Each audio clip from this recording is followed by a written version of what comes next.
திராவிட முன்னேற்ற கழகம் ஆட்சிக்கு வந்தால் 100 நாள் வேலை திட்டத்தை 180 நாளாக உயர்த்தப்படும் என்று உயர்த்தினாங்களாமா? அத்தனையும் பொய். இன்றைக்கு மத்திய அரசாங்கம் அனைத்து இந்திய அண்ணா திராவிட முன்னேற்ற கழக கட்சி வைத்த கோரிக்கையின் அடிப்படையில் 100 நாள் வேலை திட்டத்தை 125 நாட்களாக உயர்த்தப்பட்டிருக்கின்றது. ஆக திராவிட முன்னேற்ற கழகம் கொடுக்கப்பட்ட வாக்குறுதியை நிறைவேற்றவில்லை. அதே நேரத்தில் மத்திய அரசாங்கம் அனைத்து இந்திய அண்ணா திராவிட முன்னேற்ற கழக கொடுக்கப்பட்ட வாக்குறுதியை இன்றைய தினம் நிறைவேற்றிருக்கிறது. அது மட்டுமல்ல, 100 நாள் வேலை திட்டத்தில் பணிபுரிகின்ற ஊழியர்களுக்கு சம்பளம் உயர்த்தப்படும் என்று திரு ஸ்டாலின் அவர்கள் தேர்தல் அறிக்கையிலே குறிப்பிட்டார்கள். சம்பளத்தை உயர்த்தினாங்களாமா? சம்பளத்தை உயர்த்தாட்டியும் பரவாயில்ல, அந்த 100 நாள் வேலை திட்டத்தை கூட முழுமையாக அந்த மக்களுக்கு கொடுக்காத அரசு அதிமுக அரசாங்கம். ஆனால் அண்ணா திமுக அரசு வந்த பிறகு 125 நாட்களை 150 நாளாக உயர்த்தப்படும். அவர்களுக்கு ஊதியம் உயர்த்தி வழங்கப்படும். தடையில்லாமல் அவர்களுக்கு பணி வழங்கப்படும். இது அண்ணா திமுகவுடைய லட்சியம்.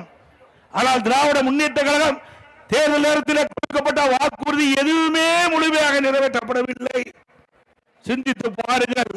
வேண்டுமென்றே திட்டமிட்டு 100 நாள் வேலை திட்டத்தில் பணிபுரிகின்ற ஊழியர்களுக்கு ஒரு தவறான அவதூறு பிரச்சாரத்தை பரப்புகிறார் இன்றைய முதலமைச்சரும்.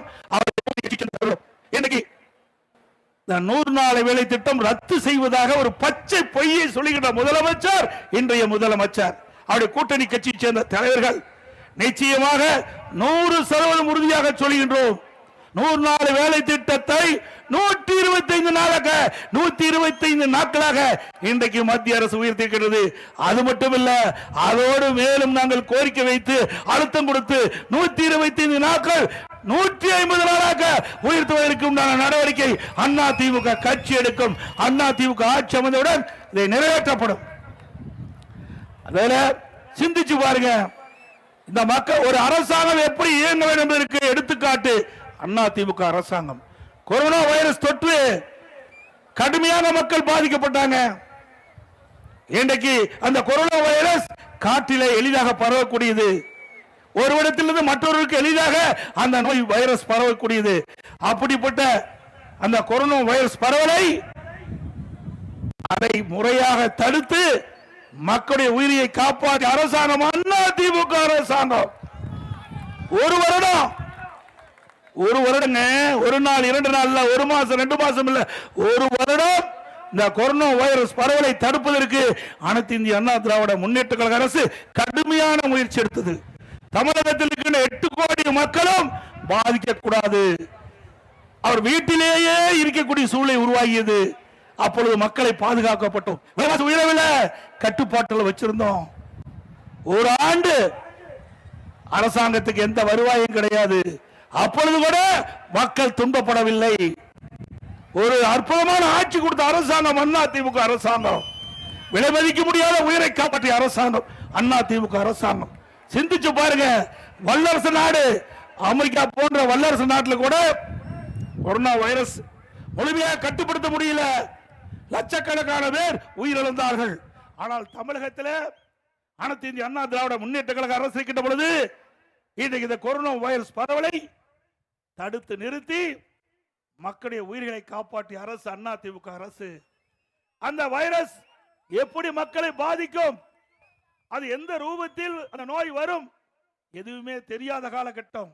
அப்படி நோய் வந்தால் என்ன அறிகுறி என்று கூட தெரியாமல் இருக்கின்ற காலகட்டம். அப்படியே கொரோனா வைரஸ் பரவல் ஒருவருக்கு ஏற்பட்டு விட்டால் அதை எப்படி குணப்படுத்த வேண்டும், அதற்கு என்ன மருந்து என்று கூட கண்டுபிடிக்க முடியாத ஒரு சூழ்நிலையில் கூட ஒரு திறமையான அரசாங்கமாக இருந்து செயல்பட்டு அந்த மக்களை காப்பாற்ற, நம்முடைய தமிழ்நாட்டு மக்களை காப்பாற்றிய அரசாங்கம் அண்ணா திமுக அரசாங்கம். எதற்காக சொல்லிட்டு சொன்னால், யாரோ ஏதோ பேசுவாங்க, நாங்கள் ஆட்சிக்கு வந்தால் அதை செய்து விடுவோம் இதை செய்து விடுவோம் என்று. ஒன்றும் செய்ய முடியாது. அண்ணா திமுக அரசு தான் மக்களை காக்கக்கூடிய அரசாங்கம். இதுக்கு உதாரணம் கொரோனா வைரஸ் பரவல் தடுப்பு. நீங்கள் எண்ணி பார்க்க வேண்டும்.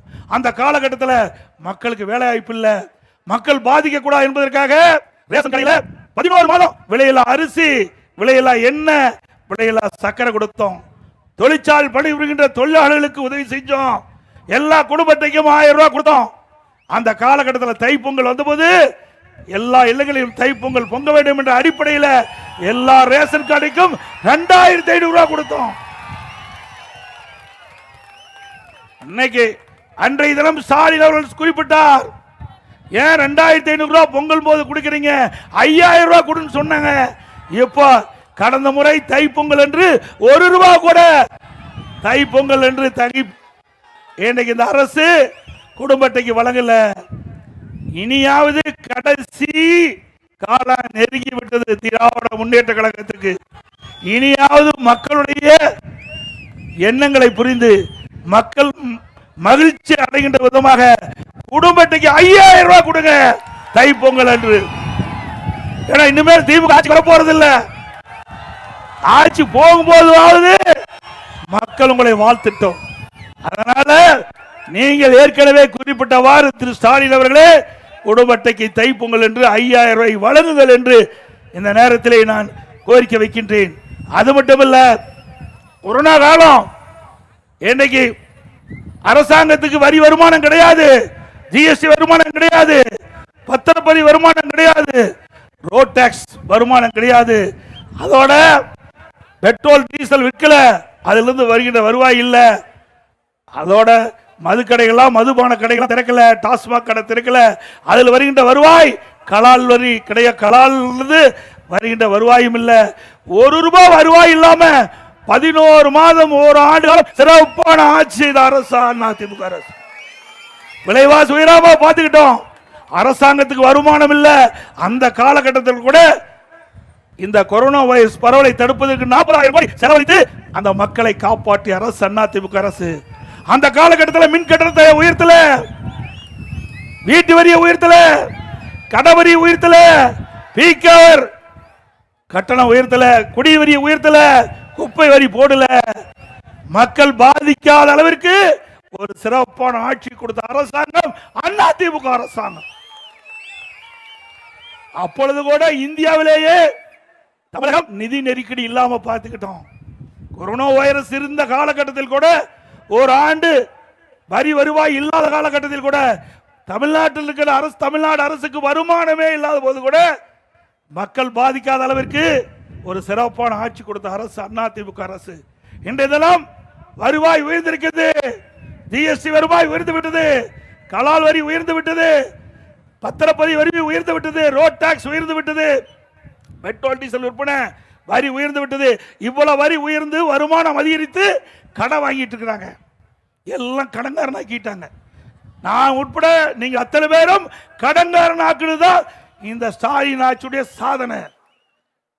இந்தியாவிலேயே திமுக ஆட்சிக்கு வந்த பிறகு ஒரே சாதனை. இந்தியாவில் பல மாநிலம் இருக்குது, அதுல கடன் வாங்குவதில் முதல் மாநிலம் தமிழ்நாடு. சுமார் 5.5 லட்சம் கோடி கடன் வாங்கி இருக்கிறாங்க. 1 லட்சம் கோடி 2 லட்சம் கோடி 5.5 லட்சம் கோடி கடன் வாங்கி தமிழ்நாட்டு மக்களை கடனால் ஆக்கியதுதான் திரு ஸ்டாலினுடைய சாதனை. 73 ஆண்டு காலம் 2021 வரை பல கட்சி ஆட்சி செய்தது. அந்த 73 ஆண்டு காலத்தில் தமிழ்நாட்டு அரசுடைய கடன் 5,18,000 கோடி. ஒரு வருடம் கொரோனா இருந்த காலத்தை சேர்த்தி இன்னைக்கு திமுக ஆட்சிக்கு வந்து 5 வருடத்தில் 4.25 ஆண்டு முடிஞ்சு போச்சு. 3 மாசம் முடிஞ்சா 5 ஆண்டு நிறைவு பெறுது. இந்த 5 ஆண்டுல 5 லட்சம் கோடி கடன் வாங்கி சாதனை படைத்த அரசு திராவிட முன்னேற்ற கழக அரசு என்பதை நாம் எண்ணி பார்க்க வேண்டும்.